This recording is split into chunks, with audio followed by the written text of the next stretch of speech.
Il existe une théorie qui dit que plus les êtres humains se rapprochent de la mort, plus leur niveau de créativité et d'innovation augmente.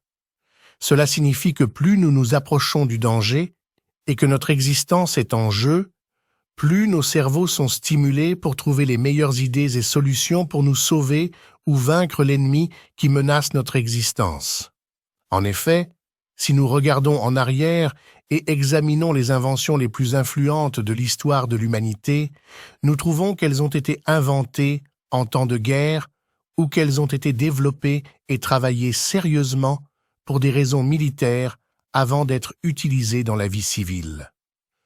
De nombreux exemples historiques soutiennent cette théorie, dont le plus célèbre est l'invention de l'ordinateur, qui n'est qu'une extension du projet Enigma sur lequel Alan Turing a travaillé pendant la Seconde Guerre mondiale pour décrypter les codes nazis.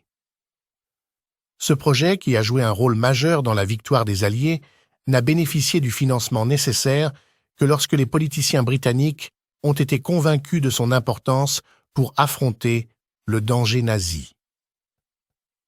Pendant la même guerre, le Premier ministre britannique Churchill a présenté au Parlement le projet Tube Alloys, estimé à 20 milliards de dollars de nos jours, dans le but de développer la première bombe atomique pour battre Hitler.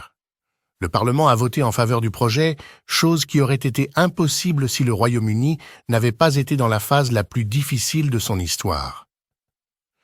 Le radar, considéré comme un dispositif essentiel pour la navigation maritime et aérienne, a été initialement développé dans un but précis: détecter et contrer les avions ennemis. Lorsque Steve Jobs a appris qu'il était atteint d'un cancer et qu'il était très proche de la mort, son seul souci était de pousser ses rêves aussi loin que possible avant de mourir.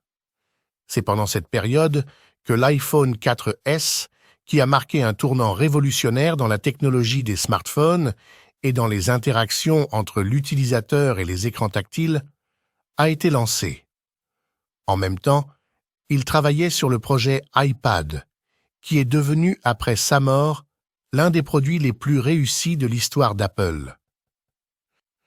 La mort est une réalité difficile à accepter pour tous les êtres humains, mais en même temps, c'est l'idée qui nous motive, directement ou indirectement, à laisser notre empreinte dans ce monde. Plus nous nous approchons de la mort, plus nous exprimons le meilleur de nos compétences et idées, et plus nous travaillons dur pour les transformer en quelque chose de réel. Nos rêves et objectifs pour lesquels nous nous levons chaque jour sont basés sur l'idée qu'il viendra un moment où notre existence prendra fin. Il y a une date d'expiration, un délai que nous devons respecter et pour lequel nous devons tout faire en préparation. Mais ce qui rend l'idée de la mort encore plus difficile est que nous ignorons le moment de son arrivée.